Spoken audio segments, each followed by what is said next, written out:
Welcome, folks. Welcome.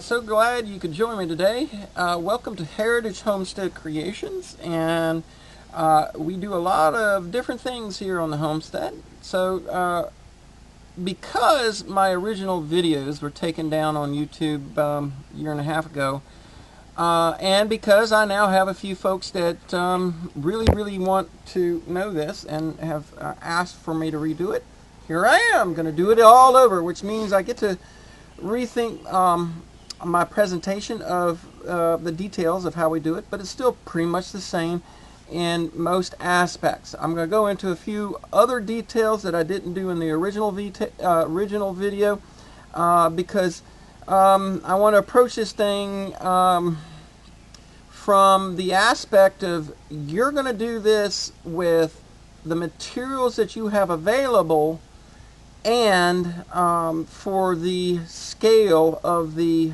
pole mount that you will be making for yourself. And that may vary, and you need to know those parameters, and you need to adjust what you're going to do. However, what we have right here is the pole mount system that I have installed at my cabin that I've been doing. Years ago, when T, who's behind the camera, say hi. Hello. And I started doing solar back in 2011. I had looked into buying dual access adjustable or automatic pole mounts back then, and the costs of those were generally running $2,500 up to $4,000 per pole mount. Now, I started, well, let's put it this way. I basically kind of designed what you see here behind me, and we're going to get into that. But the point was I was always trying to help people with their systems in order to reduce the costs of them and still get the same kind of functionality out of them. And so what I did was come up with something that T and I have literally been living off of for almost 8 years now as we've been off grid. And that is to have a system where you have fewer solar panels, but you got way more out of those panels than you would if you had a fixed mount or a roof mount. Now, the basics behind this is real simple. And I don't like doing roof mounts because most installers will want to make you buy more solar panels than you need in order to get the production that you need in a shorter window of time. So I'm going to turn this way. So our south is that way. And if you had a fixed mount on a roof and it stayed facing south, your best window of production is in a 6-hour window. From about right here to about right here. You have 6 hours if you can't move this. Now, having it on a pole mount where you have dual access control allows you to take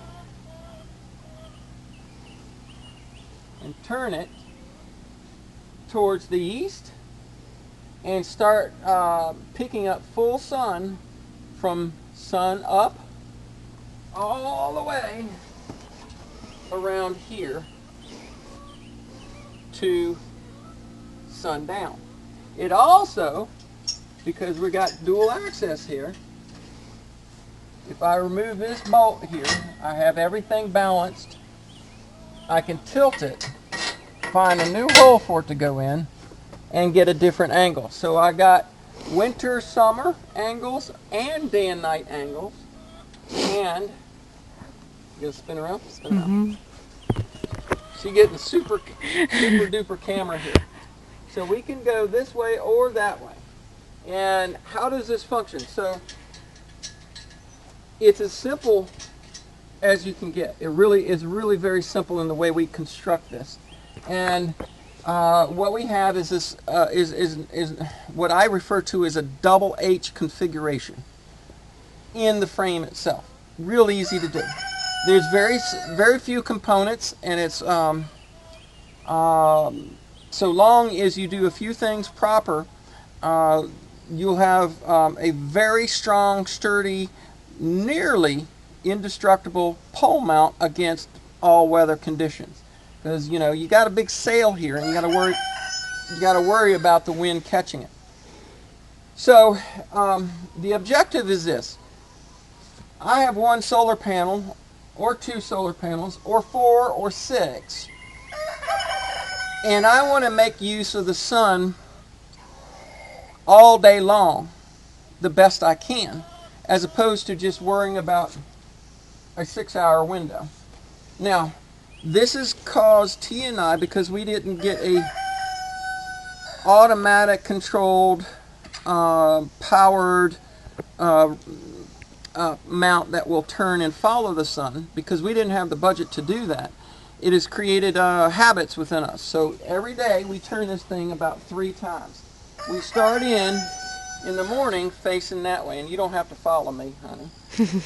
But we'll turn it this way, and we'll tip it down to get that early morning sun.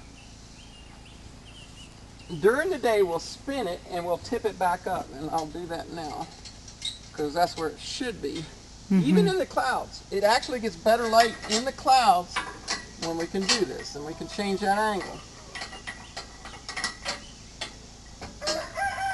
Very easily done if you have everything balanced on your upper bolt hinge here, your upper hinge bolt. And then in the evening we'll turn it and we'll tip it back down and we'll face it to the west. Now, there is a lot of math involved, but this thing handles all of it with a few simple turns, twists, and locations of drill holes and such. So it's really easy. Point is this. This is, what's the old term? Open source. So I built this, and I'm going to show you how I built it. I'm going to show you the materials that I got, what you can get locally, and how you can improvise based on whether... Rooster soup coming again. We got a new one, so we can make him a pot of soup. And the idea is this: you want to maximize your ability to produce the power with the panels that you have, as opposed to just spending a bunch of money in buying a whole lot of panels, but you only have a little window, which means you better have a way to store that energy. Excuse me. You better have a way to store that energy a lot longer, because your production cycle versus your consumption cycle is going to be a whole lot different. You want to be able to... So we'll step back just a little bit. In a solar system, your batteries are the weakest link in the entire thing. So you want to protect those batteries as long as you can. Our first set of batteries lasted us nearly 8 years from when we got them. And we have since replaced it, because we did that last year. And we've been off grid for a little over 8 years. And the point is, you really want to take care of your batteries. I have the I'm trying to think of how to say this, the word, anyway.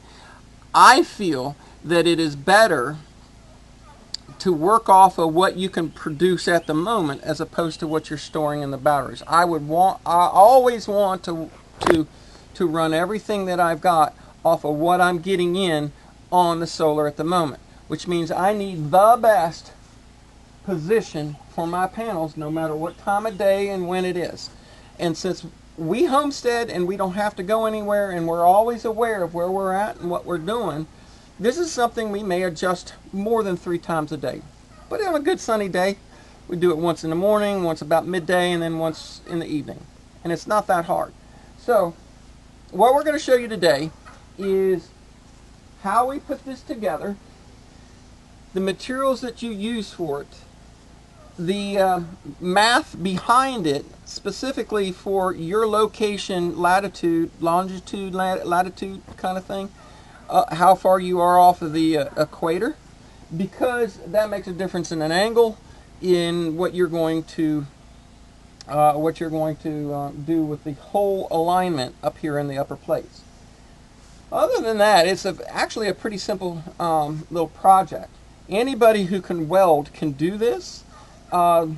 and doing it will save you significantly cost-wise because of well, you know, anything you do for yourself, you pay yourself. You really do. So when we first started doing this, we would get these poles, and this is a 9-foot pole, so you can see it is almost 3 foot in the ground. It's a 9-foot pole. It's a Schedule 40. It's a this one I think was a 3.5-inch pipe, or 3-inch internal. It's a 3-inch inside diameter. It's 3.5-inch on the outside diameter. This is a Schedule 40 3-inch pipe. You have some 1/4-inch plating here. You got inch and a half tubing here, and then you have 1.5-inch by 1/4-inch angle iron on the outside. That's it. That's the simplicity of the parts and pieces. The one engineering aspect that you have to, you really have to take away with this is, in order for this whole mount to be stable enough in wind, in heavy winds, and we had some very big tests on it up in, and T's going, up in Montana. We had some really strong even wind. here too. Huh? Even here Yeah, too. in here it's been pretty strong tests for the wind on this, because you're talking about a big sail. That's a lot of square foot of area for wind and air to push against. So when I started doing this, I referred to a structural engineer that I had worked with up in Montana, who did the math calculations basically. Now, a couple of things. One, we want this right around the 6 to 6.5 feet. Why? Because it's easiest for us to operate the whole thing. For us to work on it, tip it, tilt it, we can reach it, we can get our hands on it. So we don't want the pole to be up out of the ground much more than about 6.5 to 7 feet, which means we need a 9-foot pole, because this is the simple math of it. 2 to 1. Okay? However many feet you go up, you go down 1. So if you go up 2 feet, you go down 1. You go up 4 feet, you go down 2. You go up, or excuse, yeah, well, no. Yeah. So 6 feet, we're going down 3. There you go, 2 to 1. Make sure I get my shit straight. So you want a 2 to 1. So however high you are up here at this point, at the top of your pole, you need to be 50% of that down in the ground to handle the maximum load.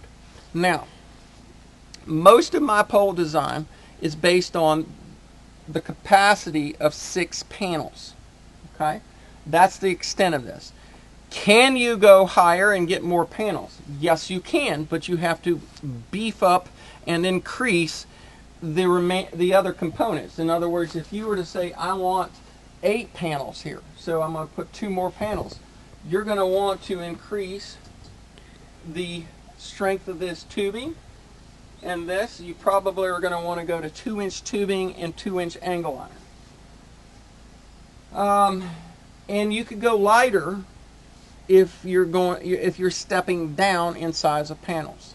Okay, you're going to have to adjust that a little bit. But for what we're at, most of the systems that T and I have done over the past 10 years, we have done 2-panel, we've done 4-panel, and we've done 6-panel.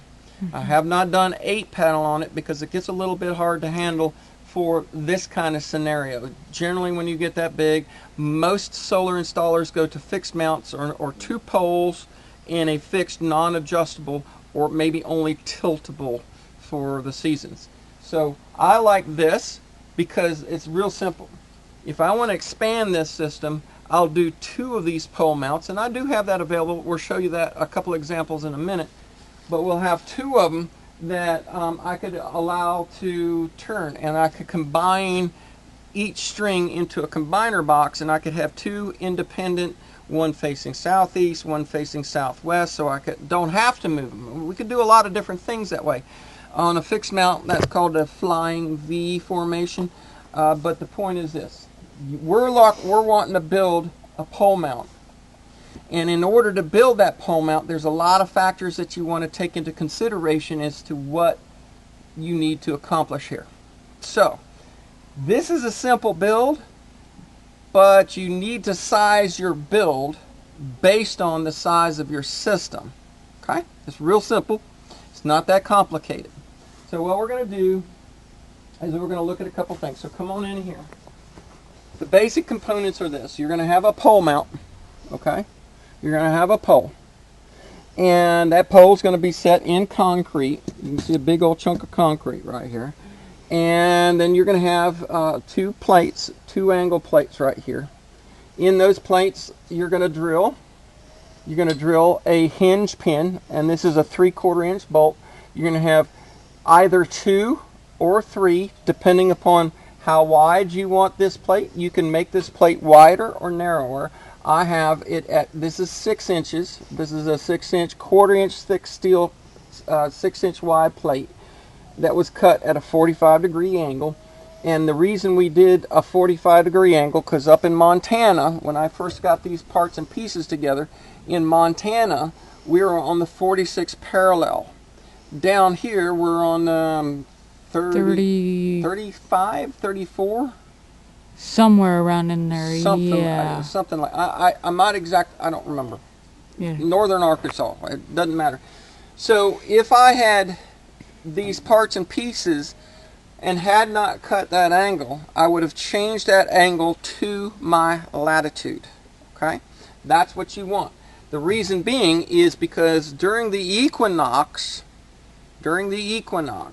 which would be spring equinox and fall equinox, you want to be able to have this thing vertical and have it 90 degrees to the sun. Then we'll look at these holes. I have 2 holes here. One is offset here and one is offset here, and that allows me for a lower tilt and an upper tilt that could be aligned to the 22.5-degree tilt that we get between equinoxes from the summer solstice to the winter solstice. However, we actually use that more for day and night, or morning and night. So we'll tip it down for the early morning and late evening so that we get that sun as the sun's setting. So we'll actually follow that sun down. Okay. However, but that's the angle. So once we get into the welding and the placement of this, so you got the plates, then you also got the tube steel. So that you got 2 pieces of tube steel, and then you got these 2 long pieces. So you got an H configuration, and then you open it up, and then you got your double H. So you got your middle line, and you got your 2 outside bars. This is it. It's simply an extended frame. You got a hinge point. When we install the pipe here, we'll set up braces around it so that we make sure that we keep this thing as perpendicular as possible. And then we wrap the pole in either a garbage bag or some plastic. We do that so that we keep the concrete from adhering to the pipe. We paint the pipe to make sure it doesn't rust too bad, and then we wrap the pipe. This thing is literally sitting here loose in the concrete. And I've had questions on this we're going to get to in just a second. So the point is, if I wanted to, and I wanted to move this pole, I could do so.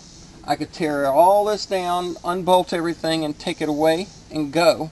And then I could get a tractor, or T and I, in several cases, went in and stuck a rod through here so that we could get a hold of it. Each of us pushed up on it, and we slid it straight up out of the concrete. So it's doable. You can do that. So it needs to turn freely in the ground. Now there is another concept that I've seen one person try, and I've talked to them a few years ago, where they took a larger pipe, welded it into this frame situation, and then slipped it down so it had essentially a pivot point up here, and they locked the pole down in the bottom. I don't like that as much. Here you have literally nearly 3 foot of pipe that is really held in place. So when you get leverage, because the question is this, well, if a wind comes along will it lift it out of there? Is there something that's going to stop it from coming out of there? And the answer is no, not with this. Now, if you had a pipe over top of this, so you had one pipe on top of another turning, you wouldn't have nearly as much and as tight as a hold as this has on us. It's amazing how difficult it is to get it out unless you have exactly perfect pull straight up. You would have to pull this pipe. Like I said, we'd get a bar on it. T and I would run a bar through this hole and we'd push straight up. And it still wasn't easy for both of us. We fought it. We got it out, but it was not easy. You have to have, because if you get any leverage, it locks. It does not. You have to have a perfect straight pull straight through that hole in order to get it out. This is very important, and why a lot of people go, well, no, you're not anchored. Yes, you are anchored, because you're not going to get perfect wind. Even if you had tornadic, hurricane kind of events, you're not going to get perfect wind that would cause it to lift straight up. There's going to be some kind of sideways push, and all that's going to do is want to lock it in on the concrete because of the pressure that's on it. It's not going to come up very easy. That's why I say T and I have watched this thing in the wind. The biggest issue that you have, and we've dealt with on certain setups that we've done. There was one down in the Bitterroot Valley that we set up. It was out there in the middle of the valley, and it was open to a lot of the winds out there. Was we created anchors for it, and the anchors are okay. We would have something that would attach here or here and tie it to a piece of rebar that we would put in the ground to keep it from turning. Because what will happen, and even this one will do it, if we get a good wind, it'll turn it, and we'll have to come over here and spin it back around. Generally, that's not an issue with the wiring configuration, because you never get more than 180 degree turn in it. So this is flexible enough to handle it with the PVC piping. And for all intents, T and I are pretty much surrounded by trees. These are things that you would have to take into consideration, but because you're only spending what you're spending on the pipe, or excuse me, on the materials, you know, it's, to me and T, we manage everything, and it's worth it for us to have that availability. So now I'll make one point though, honey. On that third hole that we have in our configuration there, the very last one, the only time we ever use that one is if we've got, per chance, they say there's possible hail, then we tip it straight up and down so we have not a full impact on our panels. So all solar panels are rated for up to 1 inch hail, correct? Yes. Ooh, there's some water in that too. So when we tip it up like this, when it's straight up and down like this, okay, so what that does is it says any hail that hits it, it's going to get just a glancing very blow. glancing blow. Exactly. So that's a good point to add here. Normally we don't use this angle except for when we have a possible hail. And sometimes in the depths of winter. Oh yes. So right now the sun is coming up. No. Here, just stay where you're stay at. right there. Yeah, okay. You stay right here. I'm gonna shut up. So right now, the sun is coming up here and setting over there because we're above the Tropic of Cancer or Capricorn. We're above the tropical line. What happens is because Earth is tilted towards the sun much greater, not as much as it was up in Montana. But it means we've gone past the 180 degrees, so the sun actually comes up and does a loop and goes back down and sits over here. So my angle is about like this.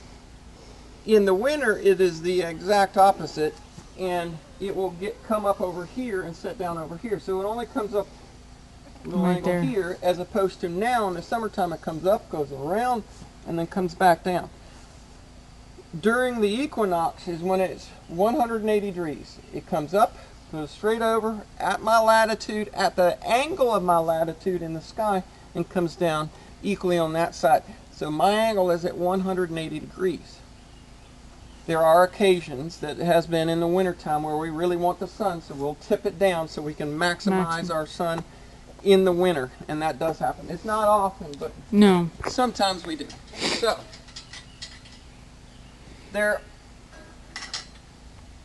are all these factors. There are all these factors that we take into account when we build this. We want something that's strong. We want something that's gonna handle some conditions. And we want something that's cost effective. And this is the best bet that I have seen. You know, have to. I mean, because I don't know any other way to do it cheaper without the same quality, the same strength. You know, you can get different wall thicknesses for your metal. You can get really thin stuff. I don't recommend it. You do the best you can. But you know, this is 1/4 inch stuff, and it has served our purpose very well. And it's pretty good. So I want to go over here and take you through a couple of other examples of the iterations of pole mounts that I've done, and then let's take a look at the materials that we're going to have for this build. I know it's a long intro, but it's more about the information. The building and putting it together is actually really simple. Almost don't need to do that, but we're going to do that. So let me take you over and show you some other examples. Alright, so back here in the back where I've got some stuff stored, I've got these 2 frames leaning up against the tree, and you can see there's a slight size difference. This frame right here was my original first one. It went to a 2.5 inch pipe, I think it was, a little bit smaller pipe. And originally I was thinking I would bolt them on, and when I had the opportunity, instead of bolting them on, I just welded it on. This pole mount is still good. I'll show you the pipe here in a second. But notice, alright, so a slightly bigger size pipe versus this one, which is literally a 2-inch pipe. It's a smaller pipe, but it was only intended for 4 panels. So you got not that you can see it, a couple bolt holes for the L feet here, a couple bolt holes for the L feet there, and then up on the top, so that, you know, you could have, and you can't even see, so here's one, and then the other one is here. Now this was set up for 2 potential scenarios. There's actually, you know, what, 1, 2, 3, 4, 5, 6 bolt holes on the smaller one here, because at one time we only had 2 panels on it, and that it was intended to make go up to 4 panels, so I could have 1, 2, 3, 4 panels on it. This one is one like we have over there that's intended for 6 panels. That's what we're going to do in our build here in just a bit. But you can see it's the same 1.5 inch tube steel with 1.5 inch angle iron on. And I think this is 3/16. It's not 1/4 inch. And I was lazy. I never cut them to length. You can see the bolt holes right there, and I should have cut that off. And down here, under all my spare parts and pieces as far as rails, those are the rails that mount on them. I have, you know, my 2-inch pipe that we had where we had it mounted, and down here is the 2.5, it's 3-inch outside diameter pipe on that one, and that will go back in the ground. So there's a couple of examples of how you can modify and tweak it. Notice both of these, I have a 2-foot spread between the interior H versus the exterior H, and that is for strength and leverage on those plates. Alright, let's go take a look at our materials and see what we can do to get towards building. Alright, I'm going to be the camera girl again. Say hi, T. Hi. Let's take a quick look. Let's take a real quick look at what we have for some materials. I told you this is real simple. And so we got some angle iron here. So this is, I believe, is 3/16. and this is a quarter. It looks a little fatter than that because of the way it's cut. So normally I wouldn't say go this much. I wouldn't say go that thick. That is schedule 40, and it's a 4-inch addy, which means the pipe I got over there would literally fit inside of here. But the problem is, or not the problem, excuse me, let me restate that. The issue is this. Things are changing in this world. I'm doing a video now in different times, and the availability of material is not the same as it was. You can't get everything that you want. So I would have preferred 3/16 or maybe even 1/8 tubing like this. I like this. I don't want to go to 1/8 if I can help it on the angle iron. This is the best angle iron for that frame, the 3/16. But quarter's a bit on the thick side for the tubing. But that's what we have, and we're going to have to deal with what we got. Yeah, it's as thick, or almost as thick. Yeah, it's as thick as the pipe is here. And that's good. The pipe needs to be that heavy, that thick, and that strong to handle holding everything that's going to be attached to it. But here's our materials. So we have 2 sticks 10 foot long and 2 sticks 10 foot long, 2 sticks of the tubing, and then 2 sticks of the angle iron, and then we have the 4-inch pipe. And because it's a 4-inch pipe, we have purchased a 6-inch 3/4 bolt. This will be our hinge pin, and this will be the locking pin. This is a 1/2 inch. That's more than sufficient to handle. More than sufficient to handle it. I also have 3/8 nuts, bolts, and lock washers, and these are 1-inch bolts for bolting the L feet that will go to the angle iron right there. So that's it, except for a couple bags of concrete, which we don't need to show you right here. Hello, Shadow. Those are our parts and pieces. I told you this is simple. Yeah, I know I did. I talked to her. And so let me get set up. I got to get a welding plate down here. We're going to shuffle things around because the apple presses are right there, and I'm not really set up to weld. We're going to set up to weld right here and cut right here on our little kind of work deck at the moment. And we'll be back with you in a second. Okay, now let's do a quick review here. I've gotten all my materials prepped. Let's review what they are. I have my hardware bag with my big bolts. I get it. There we go. My big bolts. This is a 3/4 inch by 6 inch, and this is a 1/2 inch by 6 inch. And before we go to welding on anything, we want to do some, your metal prep. You're going to do all your metal prep and get your parts in order. So what we have are 2 pieces of our tubing, and like I said, the 1/4 inch thick stuff is really overkill. You could do 8. I prefer 3/16, but 1/4 inches. But that's what we have because that's what was available. So you have your 2 pieces that are 24 inches long. Then we have 2 pieces that are cut to 5 foot long. And then we have the 2 pieces of angle iron that are cut to 8 foot long. So we got 2 8-footers, 2 5-footers, tubing, and then tubing of 2-foot pieces. And then we have our pipe that was pre-cut, so we didn't really have to do anything to that. Mostly what I did was get these cut to length, and then I went ahead and deburred everything, took the grinder and cleaned all the edges and burrs off of us to work. I also have the 2 side plates here ready to go. So what is our next step before we go to welding is we need to mark these plates for the holes for these bolts, and we need to mark the pipe for the holes for the bolts, and we're going to get those drilled out.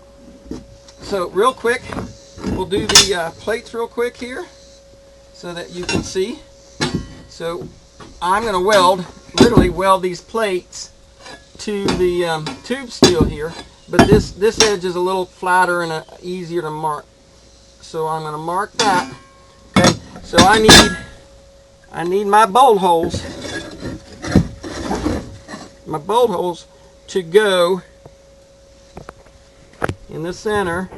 So this one's going to want to go in the center here, and I'm going to mark it out exact with the measurement, tape measure and everything, but about right here. And then I'm going to drill 2 half-inch holes. See, in the other one I did 3, so I had 1, 2, and 3, and I used a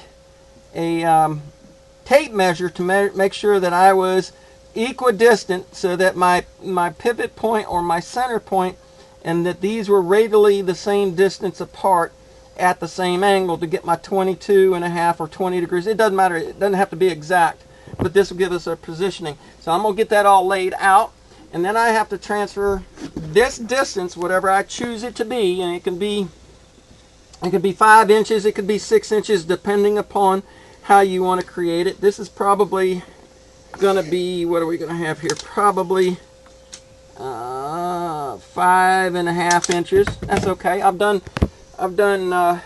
varying depending upon the size of the pole mount.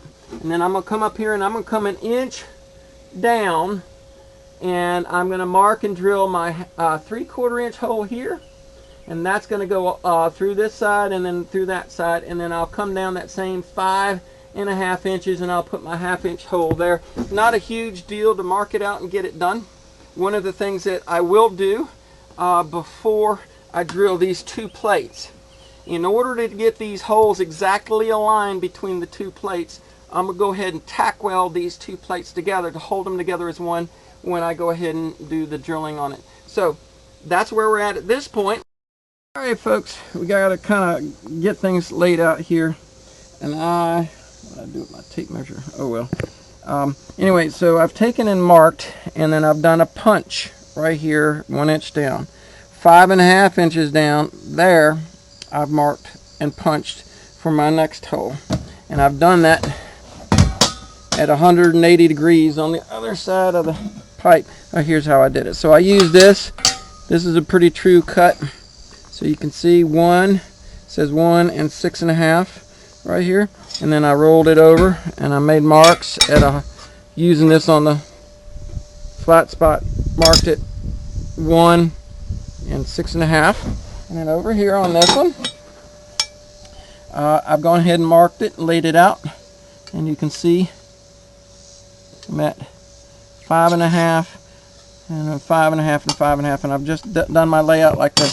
Now this doesn't have to be exactly like this. Like I said, this angle right here should be your latitude, nearest degree.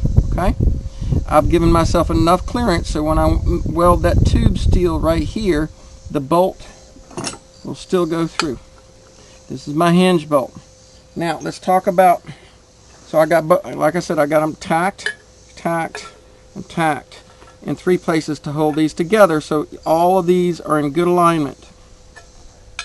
And we're setting up right here to get ready. We're getting ready to get set up, and I'm getting out the drill bits that I need. So I've got to step these up, and I'm going to recommend that those of you who go to do something like this, take your time and step yourself up.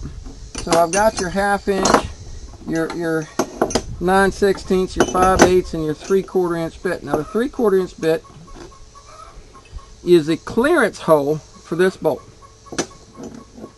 The 5/8 is exactly the diameter of this shaft.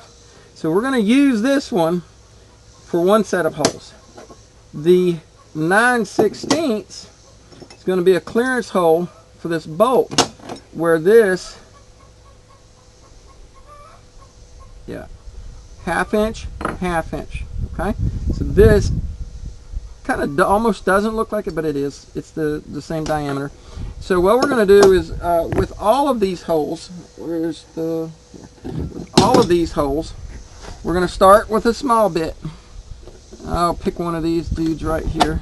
We're going to start with a small bit, and we're going to start drilling all of these holes. Now I'll do these on the drill press, and I'm going to do these on the pole by hand. And we're going to step up until we get to the size we want. This one is going to want to be the clearance hole, which is the 3/4 inch. Then this hole, which matches this one, is going to actually want to be the 5/8, which is the diameter of the shaft. So that holds it in place. And the reason we do that, we give ourselves a little bit of slop, so when we're going to put this thing up there, we want room so that we can you know, kind of wiggle this bolt in. It doesn't have to be perfect. And the same with this one. This one will be actually be clearance hole, same size clearance hole, so that you have a lot of room to wiggle this bolt in as you're trying to move it. So when you're tilting up those panels, you can just stick it right in without any frustrations on it. So that's the layout, that's the marking. Let me get to drilling. I'll be right back. Alright, so we just got finished with these and got it all cleaned up. And before I go to drill the pipe, I've got a new habit that I've made, and that's to look at my holes. Okay, see the dot there where I punched it? See the dot there where I punched that one? Well, I did one time measure this one distance, and then I went and measured the pipe a different distance, and by the time I got done drilling, my hole was too far. So it's just one of those things I do, is check and recheck. And if you look at it, there's a slight offset in there. There's a reason for that. Both of these are clearance holes, and let me show you that with the bolts here. Hold on. See that? Got a lot of room to play there. You see this? Got a lot of room to play there. Now, that allows me to have a little slop in there when I go to bolt this thing together, and allow, like I said, once this hinge pin is in here, it's going to allow me a little bit of slack, so that when I go to put this in, I'm not fighting with alignment. It just goes, it'll go right through the pipe and be good to go. So just opening it up a little bit. Alright, so there we go. Now I got to do this. This is going to be a little bit more challenging, because I'm not sure if I can do this by hand with a cordless drill. I might have to do it on that, and then getting this aligned properly in that little press, the drill press, might be challenging. But either way, I've checked it. I feel good about where my holes are, so we're going to drill these next. Alrighty, we got the holes in it. They're aligned. They look pretty good. I'm really kind of liking it. Okay. The one thing that I wanted to feel is that if I've got the pressure, like the weight of the system is sitting on this, how easy is that bolt to go in and out. And it's the alignment of the holes is good, and it's kind of floppy to see here, but if I put the weight here, so once I get this thing welded together and I put the weight here, this bolt does really well as far as being free to move in and out, because it is not exactly easy to get that. And then let's check. So if I push on that, it's just kind of hold it. See that? So I got pressure on this,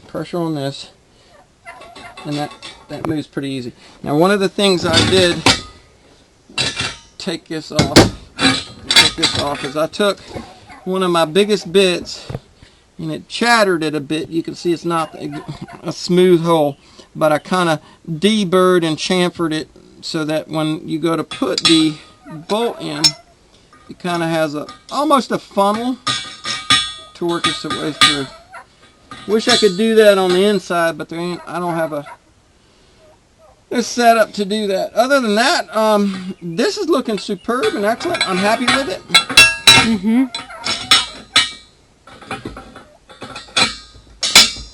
And there you go. So the next thing to do is start welding, and we'll get set up and start on that next.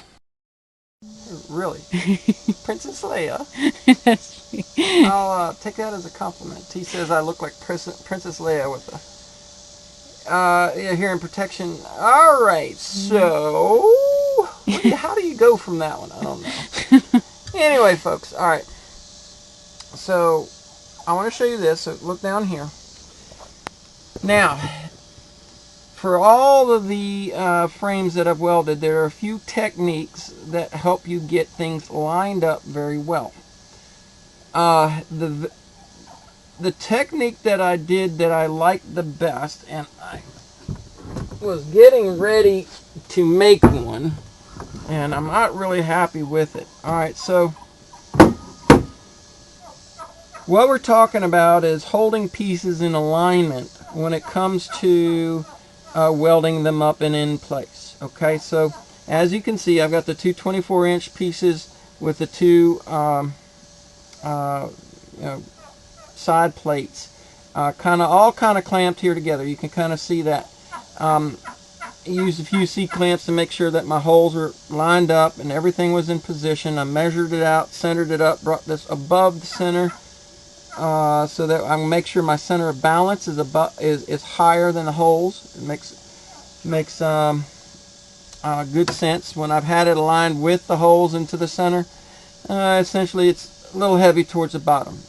But we pushed it up just a little bit to get the center of weight up, get the center of everything over top of the hinge pin, which helps. But there's two different techniques here. And the very first pole mounts that I did not use a block jig to do it with. Okay? And so I want to talk about that. I'm not going to be able to use a block jig because some of my tools are off-site and I can't run it through a table saw and clean it up and do what I need to make a perfectly square, perfectly true block to fit in there. So what we're talking about is creating a spacer that will represent this pole. And you can't do it with the pole because the pole is curved, which will keep these plates from not being parallel to each other. So what we're going to do is we're going to weld this on the pole like I did with my very first ones. However, if you go to do this, you might want to find a block of wood that's maybe thicker than this, and the width of your pole plus maybe 1/16 of an inch. This wants to be just a little bit wider than the pole so that when you go to fit your frame over the pole, it has just a hair gap. Okay, so the block would be cut so that it would fit in between a couple of these bolt holes. You will drill a through hole for each one at the proper space, and then you'd run your bolt through and you'd literally clamp these two plates to the block, and the block would be the jig to hold everything in alignment. I hope you can see what I'm saying there. But I'm not in a position where I can make one, and I want to keep working for another hour or two today to keep working this. So I'm going to do it the old way, which is, in order to keep it in alignment, I put the two plates back together as if I would have not cleaned up the tack welds on it. I did that because the tack welds kind of came apart on their own while I was drilling. The pressure of drilling pulled them apart. So that's okay. I've got them lined up. I'm very happy with the alignment. And then I've got them clamped to my first set of internal H-bar. Okay? So what we're going to do is we're going to do it this way. I'm going to go ahead and tack weld these and get some tack welds on this to hold these things in place. And then we're going to bolt it. We're going to go right ahead and bolt it to the pole using a spacer. So I'm going to have to put just a hair of I'll find something to use as a spacer. And then we're going to take the first one of these and clamp it to the end of these in order to get my proper alignment on it. And it's a little funky to do this. I don't recommend it. I would recommend make a good gauge block that supersedes the pole. Get it in between these when you go to weld. It will make a huge difference in getting your bolt holes aligned to have, you know, jigs. Jigs make huge differences. So that's what I'm going to do. I'm going to get it all set up, get it tacked, and kind of show and there, and then we'll show you that when we get to that point. Alright, so I will never be known as the world's best welder, and I am fine with that. I will be known for being able to do a lot of other things. Now, we got it tacked together, and you can see some big bulbous tacks that I put on in the corners. I'm going to have to grind it out, and then I went down the joint. And when I did that, we were trying to run it off of the generator, and the generator just couldn't handle it. So I ended up going on solar, and so I'm running off the solar, and the inverter is working much better. And I actually pulled some much nicer welds in there after I did my tacks. I'm not concerned about beauty. I am concerned about function and strength. And talking about strength, she's acting as my... I'm Mrs. Clamp right now. Mrs. Clampett. Mrs. Clampett. So, alright, so let's talk about this. You see that paper I put right here? I use that to gap space on either side so that I know that I've got enough room to fit the pipe up in there. Because I had one time it close in, and it... Oh boy, it was tight. When the welds cooled off, it squeezed. You learn a little bit about things like that, right? So I got some grinding to do. So what I did was I positioned this thing. I got this clamp, and I checked my spacing. I checked my spacing, and by doing that here and here, and having these bolts, you know, snugged up, you know, not tight, but real, you know, snugged up enough that I've got that paper thin gap in there. I got some good alignment. Then I measured this out, and I centered it up with that mark, and there's a mark here you almost can't see because it's burnt in here. And then I checked my measurement from the end to here and here, and I made sure everything was aligned. I checked it for square as best I could with the clamp in the way, and I can't do it with the weld. And I got everything aligned. We put a clamp back here for T to hold on to help keep this thing from rolling. And then I tacked it. So we are most of the way there. I also checked my alignment by making sure that when I had these things snugged up, that when I looked down on the edge here, you can almost kind of see it. I wanted to make sure that both of these bars were on the plane. So if I had a block that would represent that pipe, and I was clamping these together, and I could lay it on my table, then I could make sure that I'm getting it good and flat, just because it's laying on my grounding plate. And well, I'm not doing that because I'm not making a block. I'm doing it the hard way. Maybe you'll do it the easy way. And so we got one on. So we're doing pretty good. I got a double tack on each one of these. I'm feeling really happy with it. You can see it's pretty damn square, and it's centered up, and it's nice.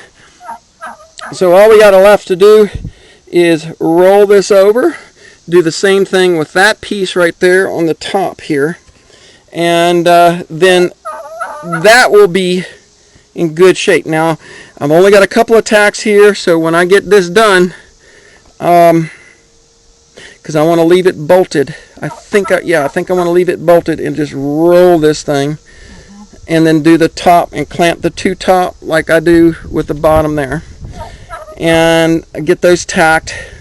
And then no more than, not a full weld, but tacks, and those are kind of heavy duty tacks, but I can still move them if I needed to. And then once that's done, I will pull it off and set it on my welding, my grounding plate for welding to put the side rails on. And then we're almost done. We're getting really close, and it's moving along. And again, I'm not gonna take the world's prize on welding, but I will take it in as hodgepodging it together to be a near, shut up, a near professional job. All right, back at it. Well, I think we got her. We got the other bar on here, centered, clamped, and everything. I loosened up the bolts before I welded it so that I would take off a little bit of tension, so I made sure that the welds don't necessarily want to clamp them tight, because it does tend to want to pull up. If you've ever welded, you know what I'm talking about. And we're basically almost there. Come around and look at my ugly welds. Ugly welds. Look at that. But you know what? It's strong enough. And let's see here. Clean it up.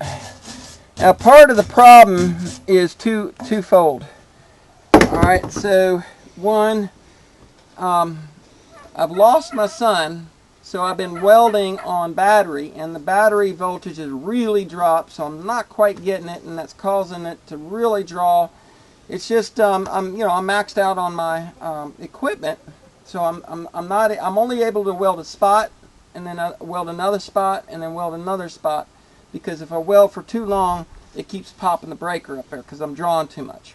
It wasn't like that a little bit ago when we were out in the, we had more sun on it, and that's okay. And I got to deal with what I got. It works, and my welds are gonna work. It just isn't pretty, and that's okay. That's okay. I'm not here to be judged by my weld, but to share with you some stuff that I've done that works really well. And we're almost done.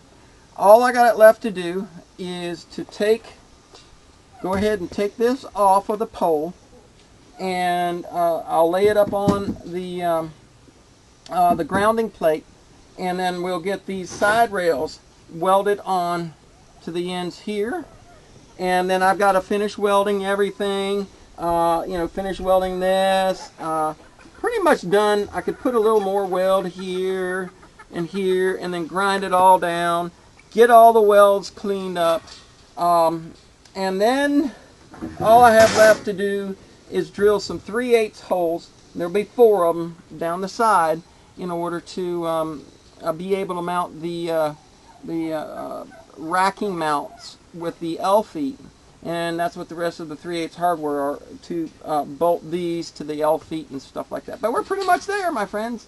If you can get this far, you about got it. You got it licked. But we're at the end of what we can do. The sun's going down. We don't have the power to keep welding, so we're going to have to finish welding tomorrow. And this poor old boy right there, he ain't cutting it no more.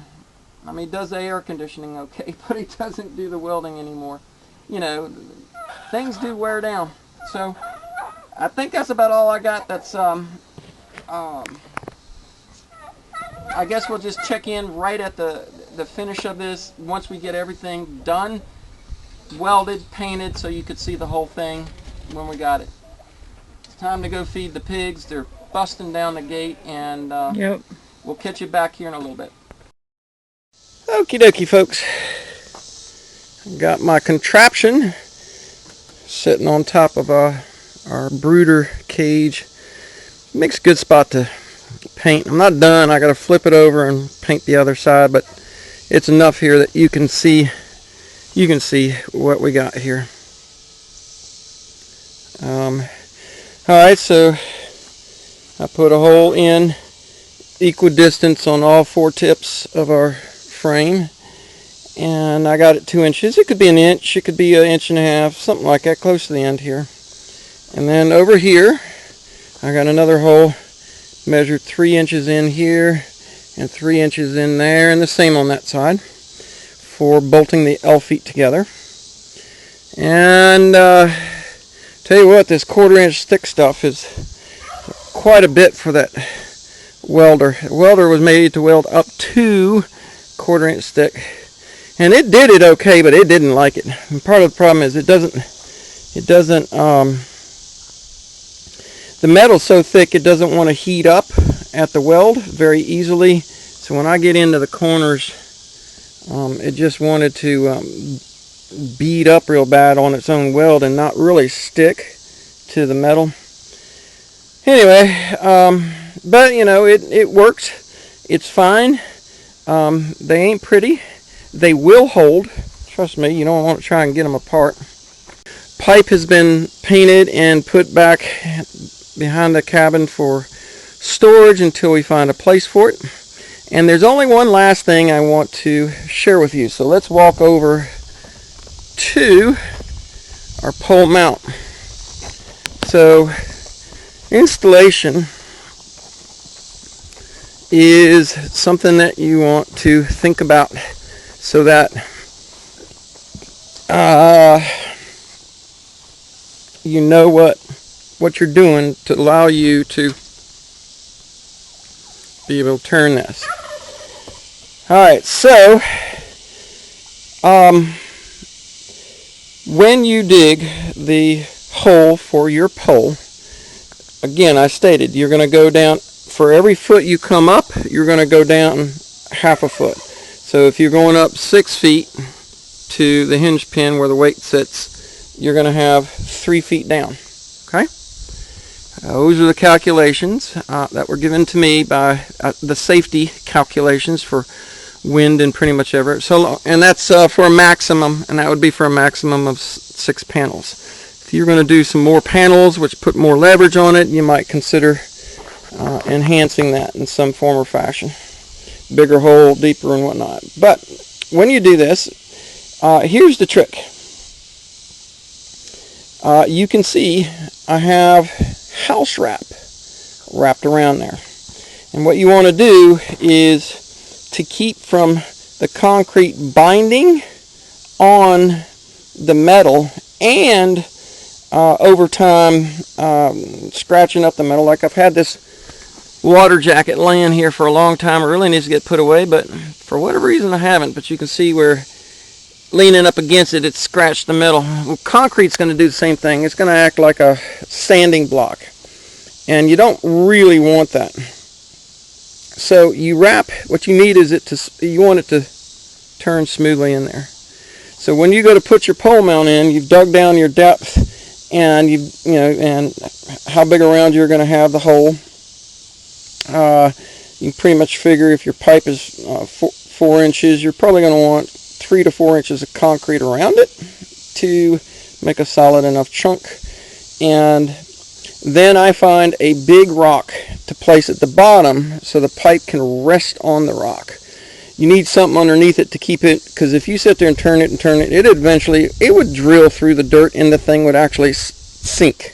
You don't want that. So you need something solid enough that the metal's not going to go through. So some kind of rock. Now you can pour a footer in the bottom, and I've done that on some pipes, pour a few inches, but a rock will suffice. And then you wrap the lower 2.5 to 3 feet or 4 feet, whatever your pipe is, wrap it in some kind of plastic. I've used garbage bags, and this was house wrap.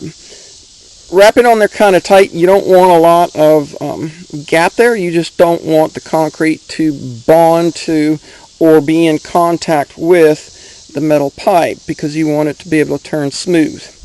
And then once everything's set up, I even went ahead and I put a little oil down in here to seep down in there to help maybe try and keep it from rusting so that it stays true and turns smooth.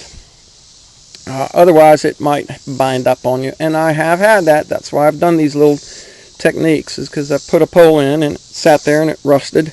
That was the original pole that I had back there, my first one. A lot of lessons learned to get here, but there you go, folks. Same is same. You think you have it painted in little weather, Always does pull out a little rust here and there, but you know, it's doing its thing. All right, folks, I hope you enjoyed, and happy pole mount building. We'll catch you on the next one. Make sure you hit the thumbs up. Subscribe if you hadn't, because we cover so many different things of what we're building out here on the homestead. And we will catch you on the next one. Take care.